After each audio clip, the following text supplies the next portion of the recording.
Okay. I just wrote 3 books in a row that were really research intensive, and spent a whole lot of time looking into religious belief and non-belief in the United States, and especially this last one, the one that Sam mentioned, In Faith and in Doubt, is the first book on marriages between religious and non-religious spouses. And there's a tremendous amount that I learned in that, including an awful lot about millennials and what it is that you are doing differently from your elders, and why that's a good thing, especially in this kind of cultural discourse, we'll call it, between religion and non-religion. I was born in 1963, last year of the baby boom, and baby boomers were influenced in atheism. Our picture of atheism was Madalyn Murray O'Hair. This was the image that I had growing up of what atheism was. Madalyn was active in the 60s, 70s, and 80s, in your face, flipping off the camera, just really aggressive atheism, and it was powerful, and it scared the crap out of me. When I was a teenager, growing up, discovering that I was an atheist, and as far as I knew, there were only 2 atheists in the world. There was me and Madalyn. I seriously thought that, because it was actually possible before the internet to think such a thing. And it alienated me from my own beliefs. I mean, I really didn't see a way forward because I was, there was a lot of difference between me and Madalyn. And religion was represented by Jerry Falwell. A lot of people now think of Pat Robertson primarily. In the 70s and 80s, it was Jerry Falwell and the moral majority. Now, those of you who think that we're in danger of theocracy now and, the religious right is resurgent and taking over the government, you have no idea what it was like in the 80s. I mean, that was really a period when there was just a terrifying grip on the culture that the religious right had. What we have today is really feeble by comparison. And that galvanized my generation in free thought. That experience of this very black and white Madalyn Murray O'Hair versus Jerry Falwell kind of cultural dynamic led us to a certain kind of approach to free thought that I think was appropriate at the time, at least more appropriate, and is less and less appropriate as time goes on. A lot is changing. This is some of the stuff that I uncovered in the research for this latest book. And millennials, in the way that you are approaching both millennials in the free thought movement and religious millennials, in the way you're approaching this conversation, you are showing that you recognize the way things are changing, that there's still a tremendous amount of poison and there's still a tremendous amount of work to be done, but that there are also some nuances that people in my generation frequently fail to see. And so that's what this talk is about, kind of seeing those nuances better. So it's in 2 acts. The first act is the first thing that I think we need to see more clearly, which is religious people. And the second act is non-religious people. So aside from religious people and non-religious people, I think we're seeing everything just fine. But one of the things we have to do is get past this black and white idea. And one of the best illustrations, I think, of the black and white is the electoral map. When we have a presidential election and we see this red and blue map on the TV screen, this thing screws with our heads in a really bad way. I think it's a terrible psychological thing that it does to us. We look at that and we see that Minnesota and Wisconsin, and Iowa and all that, yay, congratulations, you're all blue, okay? Everybody in this state is a Democrat. That's great. I live in Georgia, okay? Everybody I assume there's some tiny little blue dot there that represents me, but everybody else is apparently red. This map is a lie. It's a terrible, terrible lie that comes from our electoral college system, which is a terrible, terrible system.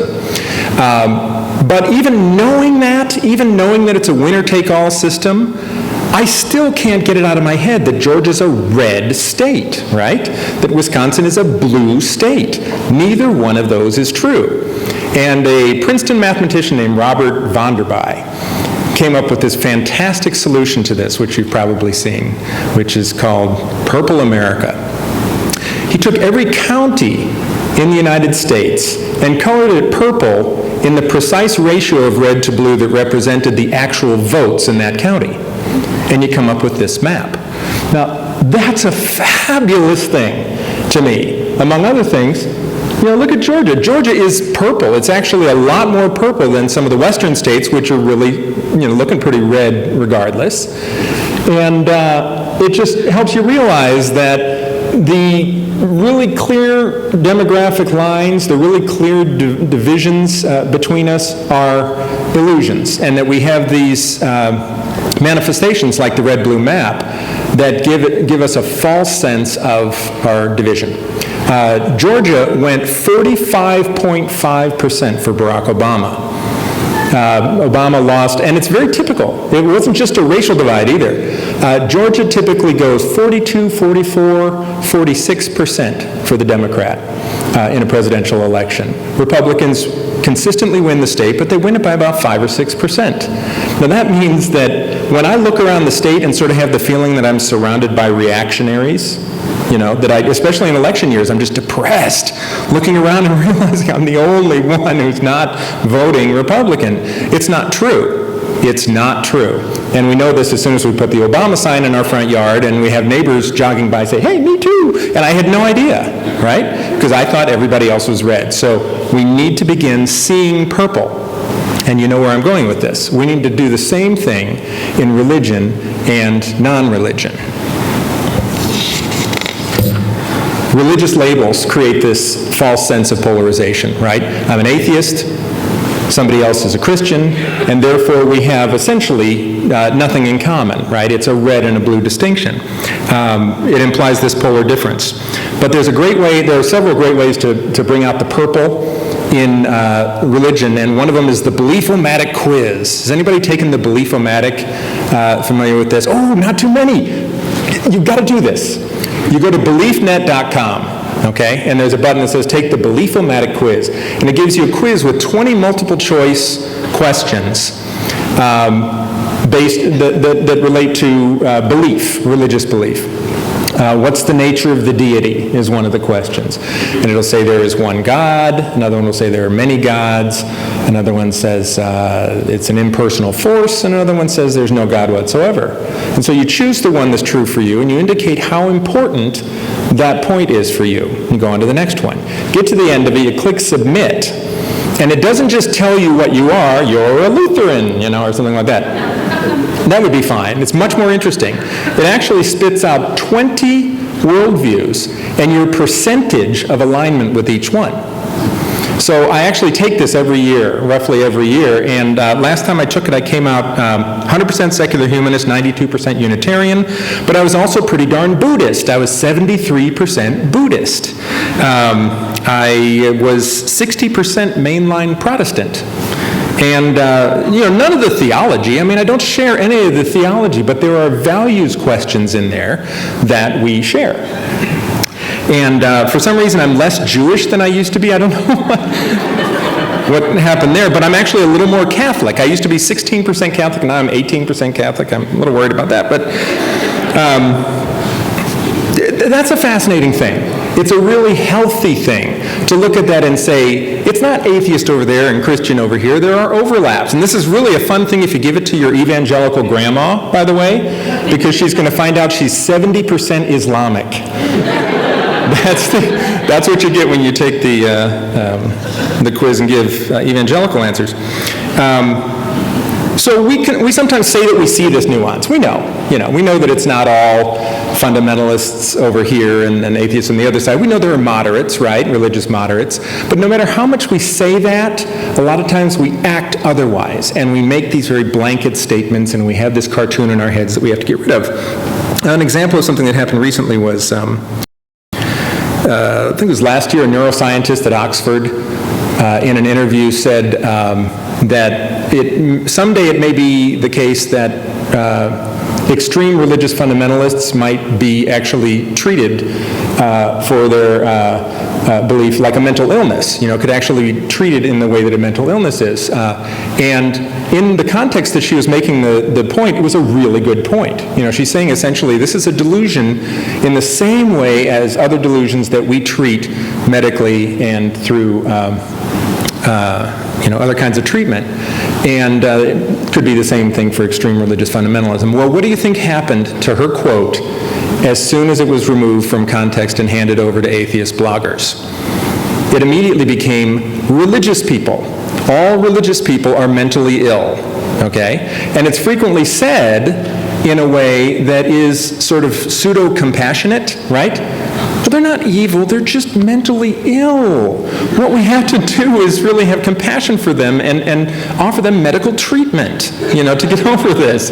That's a nice try. Then the fact is, it's not even the fact that it's not a compassionate thing to say that bothers me, it's that it's factually incorrect. And here's an illustration of why that is. Here is a religious person of my acquaintance. This picture was taken in 2004. This religious person happens to be my wife, Becca. And at this point, 2004, we'd been married for 13 years, and she was not only religious, but a Baptist. And not only Baptist, but Southern Baptist. And she went to church every Sunday, she prayed, went through an adult baptism during the time we were engaged. This is not a sort of mildly, incidentally religious person. This is somebody who was very committed to it. Southern Baptist. Now, here's another picture of Becca. This one was taken in 2005, and she's an atheist. Because during that period of time, between 04 and 05, she'd been doing a lot of reading and a lot of talking, and we had some discussions and all that sort of thing. I didn't push in the least because I didn't care at all, for reasons that I'll get into shortly. But she became very interested in it, and she finally decided that she didn't believe, okay? So, just to be clear, mentally ill, cured. Huh? It was an amazing transition. Actually, it wasn't an amazing transition, because the point that I want to make is that almost nothing else changed about her in that transition. Now, a lot of times when people describe their deconversion, it's very dramatic, and they talk about the scales falling from their eyes, and all of a sudden everything changed, and a lot of their values changed. That's the way it happens for some people. But for most people, that's not the way it happens. For most, it's a much less dramatic change, and that was definitely the case for Becca. Now, to show you what I mean, I want to look at the Baptist Faith and Message. This is the statement of faith of the Southern Baptist Convention. You can find it online. It's a long statement of beliefs of the convention. And a while ago, I gave that to her, and I said, I'm just curious, can you indicate the ones that you believed, that you believed were true when you were a believer, and which ones you didn't? And she said, sure, and she kind of went down and did true, false on the thing.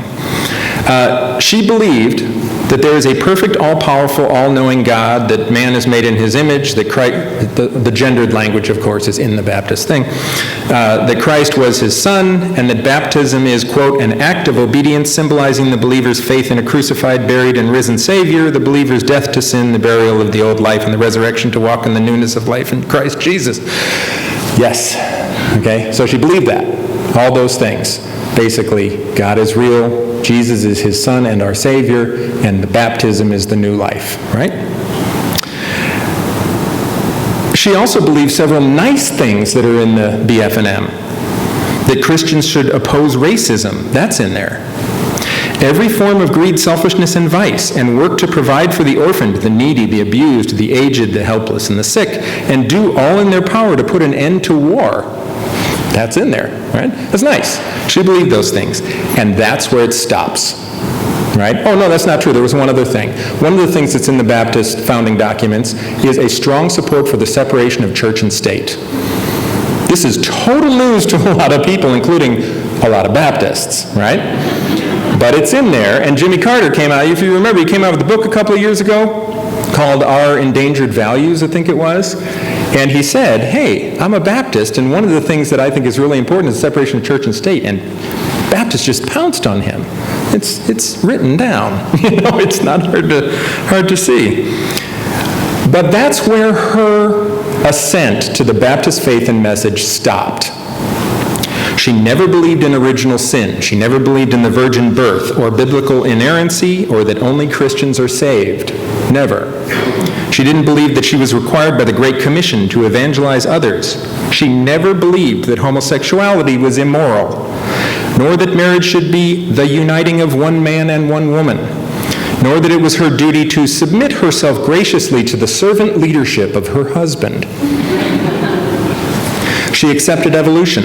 She accepted the real age of the universe. She was pro-choice, and she was Baptist. Now, what she was a member of what's called the evangelical left. This is a category that most people don't even know exists because the evangelical right is so loud. But it exists, and it's large, and it's passionate. And she wasn't engaged in that as a movement, but her beliefs, the things she believed and didn't, essentially line her up with that category. And when she crossed the line from believer to non-believer, she stopped believing in God, no longer believed that Jesus was her Savior, and almost nothing else changed. All of her political beliefs, all of her values stayed the same. But the unfortunate thing is, a lot of us would have seen her as the enemy when she was religious, and an ally when she was not. The fact is, she was an ally the whole time in some of the issues that are most important to us. And yet we frequently push the moderates away, push the progressives away toward the fundamentalists and keep ourselves in our tiny little circle. We have this massive potential number of allies out there, people like my wife, that we're frequently walking away from. And again, millennials are seeing it. And that's the reason we see this real change in tone and this real change in discourse. Not millennials giving Pat Robertson a hug. That's not what's happening. They still recognize the poison. They still recognize that this influence has to be defeated, right? But they're starting to recognize there are a huge number of religious people who feel exactly the way they do on these issues. This is in the Faith Matters survey, this group of people that switches from one to the other, they called liminals, which comes from the Latin word for threshold. And the researchers said most beliefs and practices, when somebody switches from being religious to non-religious, or vice versa, are unchanged.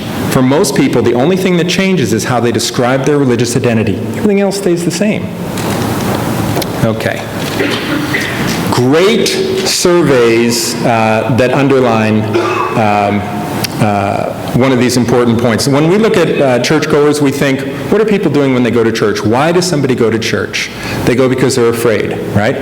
They're afraid of death. They're afraid of hell. They want to bend the knee to God. They want to worship God. They want to atone for their guilty feelings and all this sort of thing. Turns out not so much.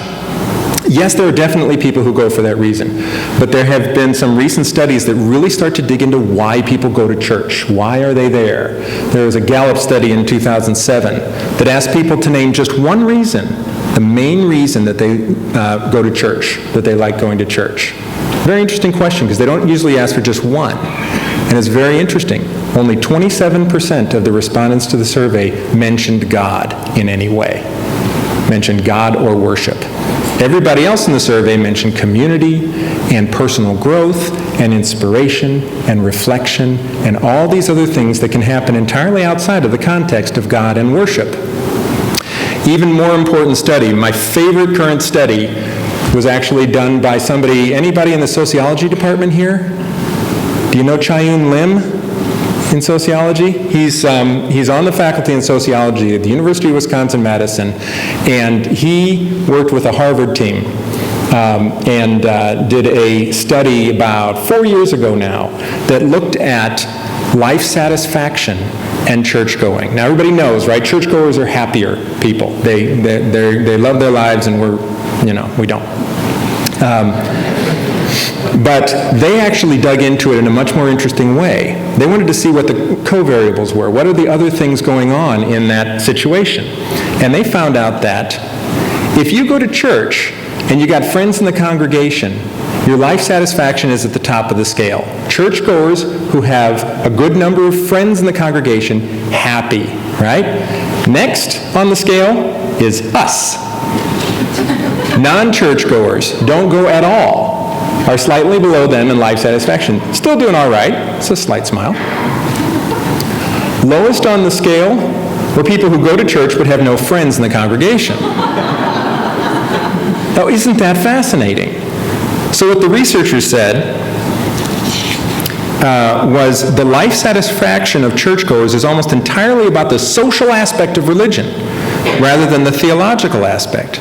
People are more satisfied with their lives when they go to church because they build a social network in the congregation. Well, that changes everything. People are there for reasons other than the ones we typically think. Most people are actually there for human connection. That's a really important thing to know. So imagine, it makes sense. If everybody's going to church, and those of you who have gone to church, you know what I'm talking about. You go and you see somebody and there's lots of hugging and how are you doing, and it's a really great connection for a lot of people. Imagine if you're in that situation, being confronted with it every Sunday, everybody else is connecting and you're not. You can see why it would be at the bottom. Well, that's a very enlightening way to look at the experience. Okay, so why did Becca go to church? Why did my wife go to church? Why was that so important to her? Well, just the same. It had nothing to do with God. In her case, it wasn't even just a social thing. It was a family thing. She had a problematic, good, I didn't use the word I wrote down, stepfather, who was a Baptist minister for many years. And when he left his first wife for his second, his church reacted very angrily, and he quit not only that church but all churches, and then said his family could not go to church.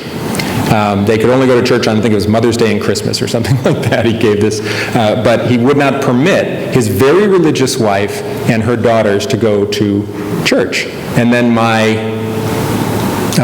eventually to-be wife, who was, ninth grade or something like that at that point, said, when I'm married, like hell anybody's going to keep me from going to church. As much as anything, going to church was an act of redemption for her mother. It was a family thing. It was her sort of being able to do what her mom was denied. And so we went to church together for several years, when we were first married, because I knew the reason. I knew that this was important to her. And that made a big difference. If I knew that she was going to church because she thought she was going to burn in hell if she didn't, it'd be hard to support that kind of thing. But her situation was unique, but it's also not unique. It's also one of the many, many reasons that people do this other than the bended knee. Okay. There's also been a change going on in religion over the course of the last few generations, a really powerful change, but it's been under the surface so much that we don't even know that the cartoons that we hold in our heads have been challenged. And one of the greatest illustrations I've seen of this is something called the Middletown Study. There is a city in Indiana called Muncie, Indiana, which at some point sociologists realized was the most average city in the United States. It's presumably on the signs as you enter the town. But just demographically and in attitudes and in, the job numbers and everything, Muncie was, for most of the 20th century, America. That was right down the middle. And they did a very interesting thing. Starting in the 1920s, they started surveying all the high school seniors in Muncie, Indiana, asking them a bunch of questions. And they would ask these questions every year to the senior class, and frequently they were exactly the same questions worded in the same way. And one of the questions that they asked for 90 years in a row is, well, it's a statement. Christianity is the one true religion, and all people should be converted to it. Do you agree or disagree, with that statement?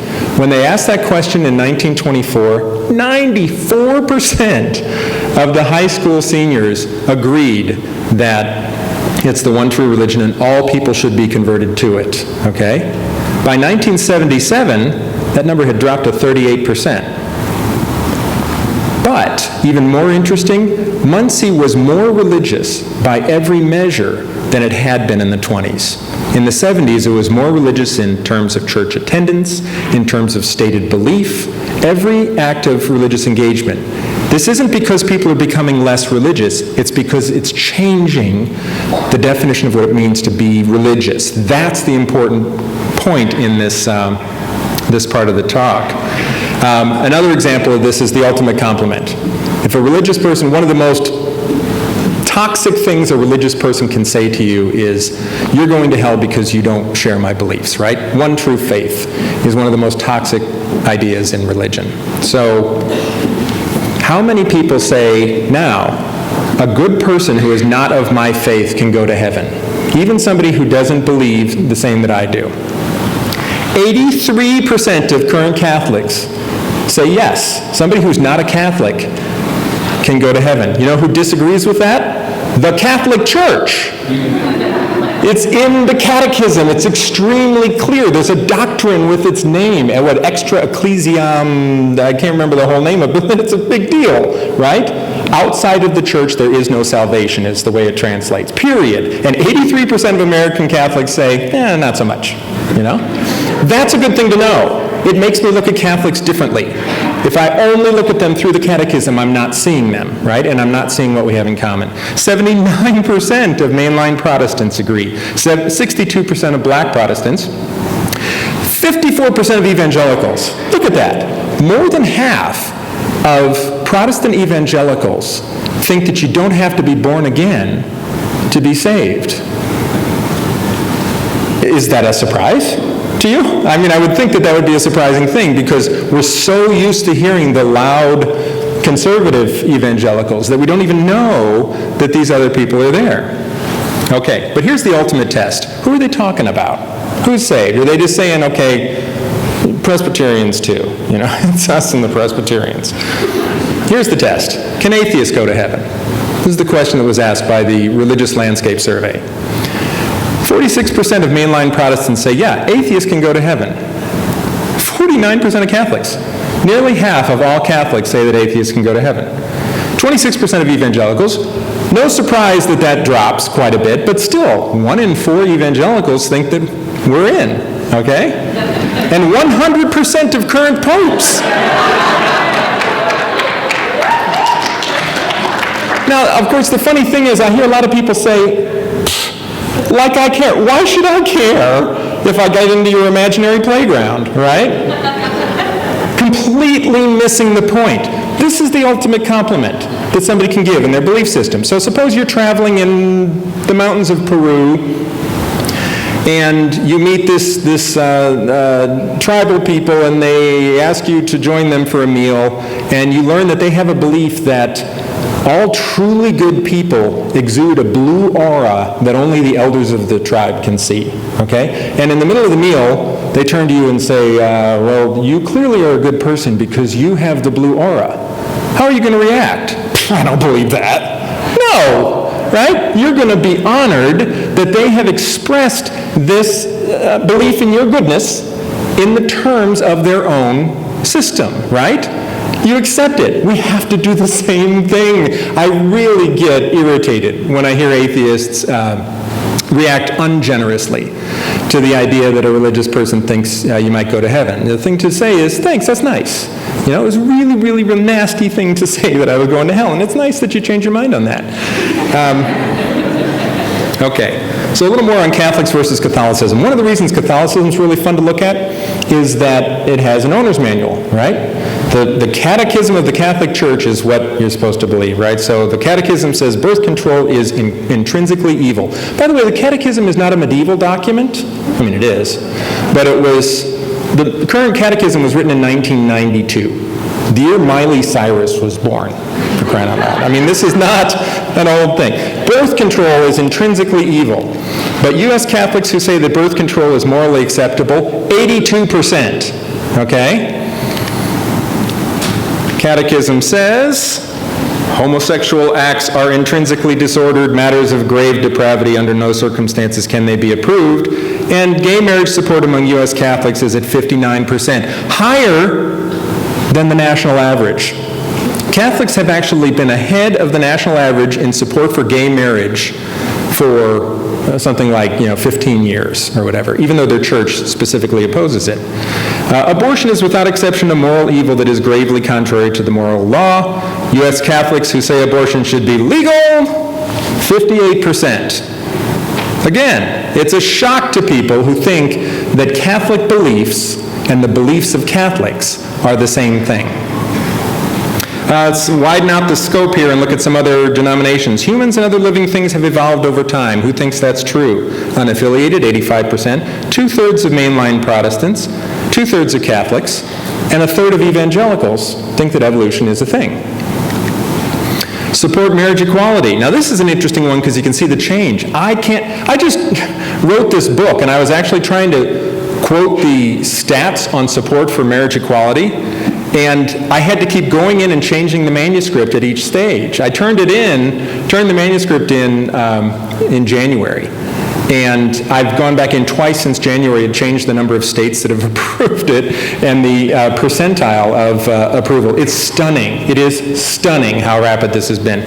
And we need to recognize that we didn't do this ourselves. This isn't something that the unaffiliated went in and made happen. A lot of religious people were behind the change as well. White mainline Protestant, 38% in 2001. 62% today. Black Protestant just took a big leap in the last 4 months to 43%. Catholics are at 59. White evangelicals are still very low, and it's not moving much. It's been 23% for about 6 years. So then you've got a clearer picture. Okay, we need to change the minds in the evangelical community. We can see that that's where the issue is, and we've got all these allies in that fight. That's a key thing to see. Support comprehensive sex ed. Mainline Protestant, 85%. Catholic, 78%. Do you remember? Birth control is intrinsically evil. And they're 78% support. Black Protestant, 74%. Evangelicals, this is a shock. 62% of evangelicals support comprehensive sex education. The rest of them are so loud that you would never know it. But it's a fact. Legal abortion services. Catholic, 58%. Protestant, 72%. These are important things to know. Protestants are beating us, okay? Actually, unaffiliated is a problematic category. I hope you know that it's a mix of beliefs. Okay. So that's part one. Looking at religious people in a different way, recognizing that religious believers are a much broader spectrum, that we can build alliances with people, that they typically are not only are they not Noah's Arkers, but they're not going to church because they think they'll go to hell otherwise. They're going for community and connection. There are all sorts of ways in which this kind of thing can change the way we see religious people. Now it's time to change the way we look at ourselves. That's Act 2. Neil deGrasse Tyson. Now, there is essentially no difference that I can perceive in the worldview of Neil deGrasse Tyson and the worldview I have. And yet, if you ask him about atheism, he will tell you that he wants nothing to do with it. And he gets irritated when he even talks about it. And we say, oh, come on, come on and play. He's a smart guy. And you got to wonder, why is it that somebody like Neil deGrasse Tyson is not interested in owning the atheist label? Well, here's why, and here's the story he'll tell, an example. In 2009, he was at a launch of the space shuttle Atlantis. Some friends of his were on the launch, some physicists were going along, and he put this on Facebook. He wrote, "Beautiful launch, beautiful day, Godspeed Atlantis astronauts." Okay? And what did he immediately get in comments over and over and over again on his page? Atheists saying, "What's with the God language? You're supposed to be an atheist." And then the entire thread got hijacked by atheists debating what Neil deGrasse Tyson should be permitted to say. And it pissed them off. For one reason, Godspeed is actually a term that's been used by astronauts since John Glenn. It's a very sort of NASA thing that they always say as the thing is departing, as the shuttle is going up or whatever it is. But even more than that, the idea of policing the language, of saying that there's this narrow little path that you have to take in order to be an atheist, is offensive, it's irritating, and it's alienating people who should be able to join up with us. People like Neil deGrasse Tyson. We should see this as an emergency, when we lose somebody like that. For a pretty good reason, I think. Okay. So, one of the problems with the free thought movement as it currently stands is that we continually build a movement we build a movement for those who are already in it, is the clearest way I can put this, okay? We build a movement for those who are already in it. But free thought actually has a much wider spectrum in the population than those who are in it. And it's been hard to get a grip on that until now. There's a terrific survey, a study that came out last year, University of Tennessee, Chattanooga, I don't know how many have seen this, the non-believer typology. Chris Silver and Tom Coleman at Tennessee surveyed, it was more than a survey, it was a really exhaustive set of surveys and tests, 1,300 people, all of whom identify as non-believers. And they identified 6 different types, basic types of non-believer. The first type was what they called the academic. The academic is, here I've got their descriptions here. I'm so far off my script here. Okay. Academic atheists love intellectual activities like reading, discussion, and healthy debate. They prefer to associate with others who have the same intellectual approach to life, even if their opinions are different, as long as they are well informed. These are the people who really love to debate ideas and think and listen to talks and all that sort of thing. Academics make up 37.6% of the non-believer population in this study, a little over a third. Okay. Next category was the activist. Now, this is not an atheist activist. This is a person who is an atheist, but is active primarily in other things, human rights, the environment, poverty, and so on. Okay? The activist atheist wants to change the world. Their activism is mostly not about atheism. They're engaged in the struggle for civil rights, environmental concerns, animal rights, social justice, etc. They are likely to identify more with those causes than they do with atheism as a cause. Atheism Plus is a movement that is really oriented toward the activist. 23% of people fell into this category. And again, obviously there's overlap in these. Nobody's all one or the other, but it sorts out. The third was the seeker agnostic. Seeker agnostics see open-mindedness as a virtue. They recognize the limits of human knowledge and experience, and they embrace uncertainty. They don't hold a firm ideological position. Instead, they tend to search for what the researchers call the scientifically wondrous and for profound confirmation of life's meaning. 7.6% of the population, of the non-believer population fell in there. Okay. Number 4, the anti-theist. Now, when most people think of non-believers, this is what they think of. They think of the anti-theist. The anti-theist doesn't just disbelieve religious claims, but is actively, diametrically, and categorically opposed to them and to the influence they have on the world. In the words of the researchers, the anti-theist proactively and aggressively asserts his or her view, challenging religious ideology as dangerous ignorance that harms human dignity and well-being, and tends to see individuals associated with religion as backward and socially detrimental, right? Religion poisons everything. And a lot of the most prominent voices in the movement are anti-theists, right? 14.8% of survey respondents fell into this category. Next was the non-theist. They use this term, but it's also been called the apatheist, which is a term I just love. It's somebody who doesn't believe, but also just really doesn't care. They've sort of made their declaration, and they don't want to engage it. They're not interested in religion. They're not interested in non-religion. On they go. Okay? And then that was the smallest group, 4.4%. And then the last one was the ritual atheist agnostic. Alain de Botton, the atheist philosopher, has articulated this really well. I never wavered in my certainty that God did not exist, but I still like the buildings, the prayers, the rituals, the feasts, the music, and so on.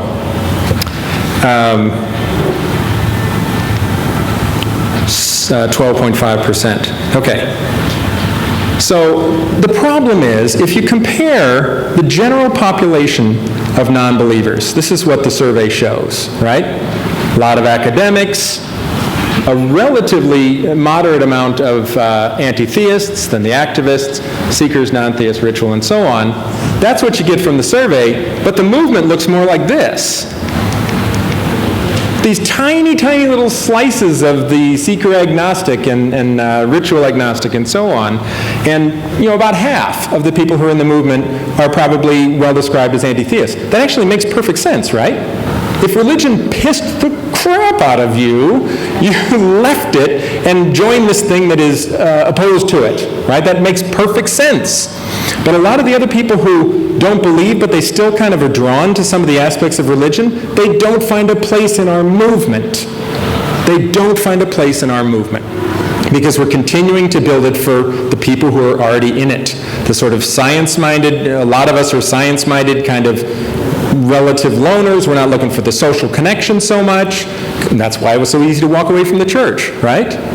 This is the reason that we start to get things like, I did a presentation to a group of leaders in the free thought community several years ago, and it talked about community and the fact that there are a lot of experiments going on, like Sunday Assembly most recently, and then a lot of other humanist community experiments. And this one leader said, "What is this obsession with community? Why is everybody talking about community?" He really didn't get it.